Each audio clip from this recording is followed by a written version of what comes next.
Assalamu alaikum, peace be upon you. So the first subject of our Tazkeyah sessions is going to be about what is Tazkeyah, okay, and why is it important? And in order to do that, we have to cover first a few subjects to give the background, and then we see how Tazkeyah and its importance fits in. So the first thing I want to do is to have a peek at part of the Islamic worldview. So this is me. Okay, I exist in my physical form. I am thinking. This is my heart, So in the Islamic worldview, and in any other worldview for that matter, it's a fact that we exist in a physical reality. And so we interact with humans. And we interact with animals, trees, the environment, the cosmos, the rest of the things that we find in this material existence. This is a fact, irrespective of what worldview do I have. Now, something that is also specific to the Islamic worldview and other worldviews as well, is that we believe in the existence of a metaphysical reality. And in that metaphysical reality, we believe in God.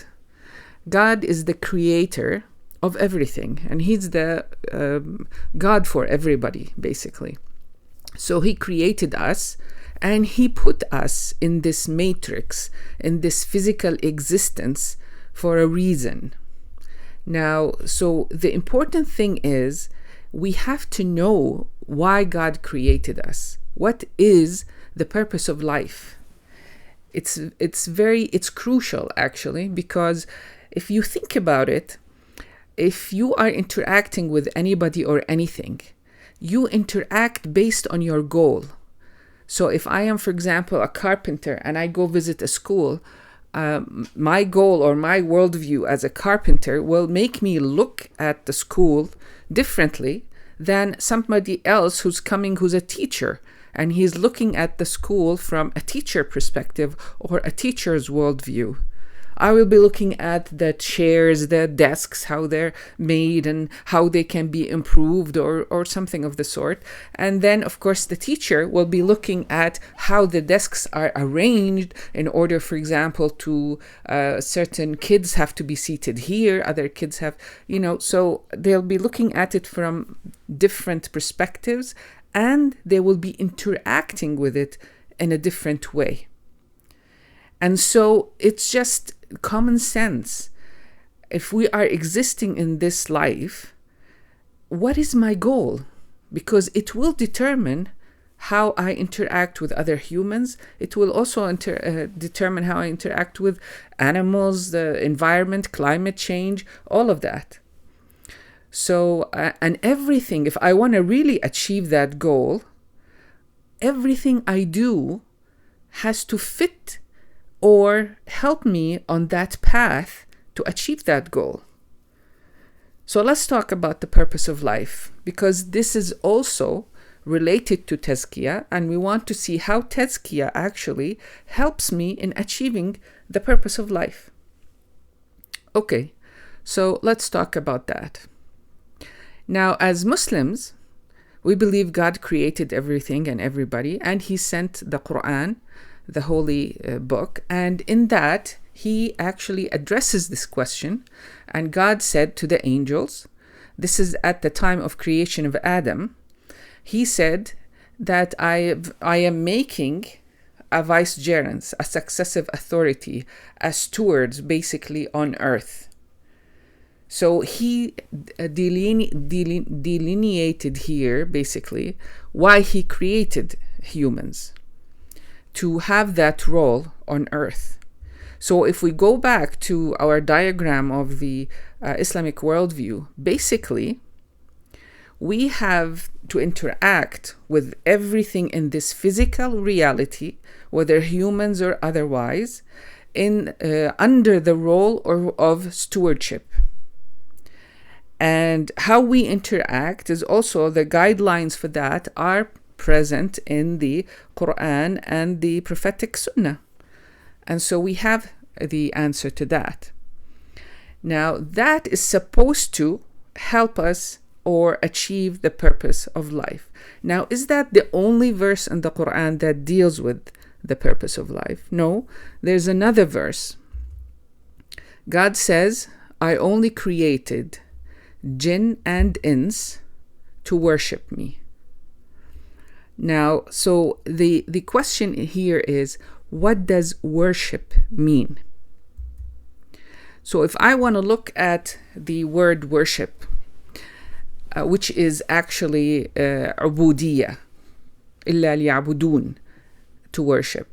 So if I want to look at the word عبودية, Ibn al-Jawziyah actually describes عبودية as a love relationship. He rates in his books like the relationships between humans, and he rates them as 10. The highest form is khulla, but the ubudiyya is the 9th one, just before khulla.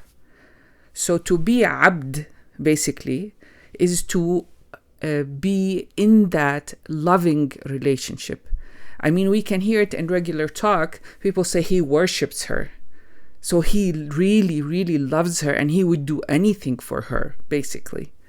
So that is the worship. It's knowing Allah subhanahu wa ta'ala and loving him. So this is, of course, this is what the scholars are saying. So man is to, and this is important, is to willingly. There's no forcing in this relationship. You cannot force somebody to love somebody. So it is willingly to enter into this relationship of love with Allah subhanahu wa ta'ala. So knowing and loving Allah subhanahu wa ta'ala. But what kind of love are we talking about here? Now, it is the knowing and loving. The loving is not like I love my sister, I love my brother. It's not like pure kind of love. It's a higher form of love, because that love, you will do anything for the one you love, and it has to be mixed with the utmost form of humility, because it's not a love of peers. You have to be humble. We have to be humble in that relationship, because you're loving God. You're not loving another human being.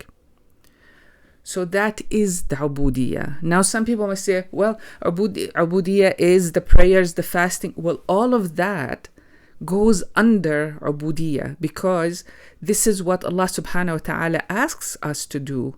And why does he ask us to do that? Because he doesn't care. If we pray, if we don't pray, it's not going to affect him. He's asking us to do these because they're good for us. This is all part of Tazkeyah. And I will explain that in further recordings. So let's go back to our diagram. So this is the purpose of life. So I am created, God created me to enter into this relationship of love with Allah subhanahu wa ta'ala. And I do what he asks me to do. And included in that is my prayers and all of that. And included in that is how I treat my fellow humans, how I treat the inanimate objects and the trees and everybody, and how I deal with life, basically. That goes under ubudiyya.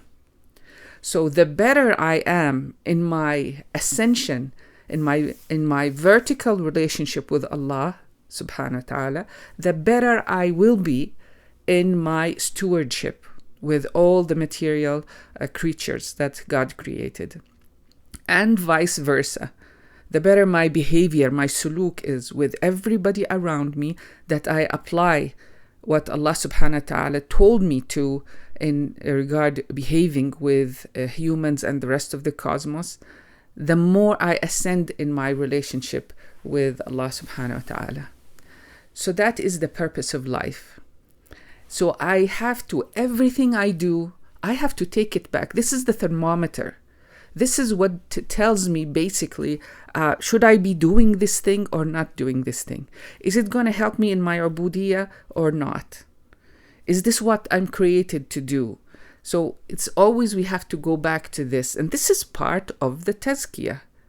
The Tazkiyah will help us in establishing the purpose of life. And this is why it is important as well. So I'm going to stop here now.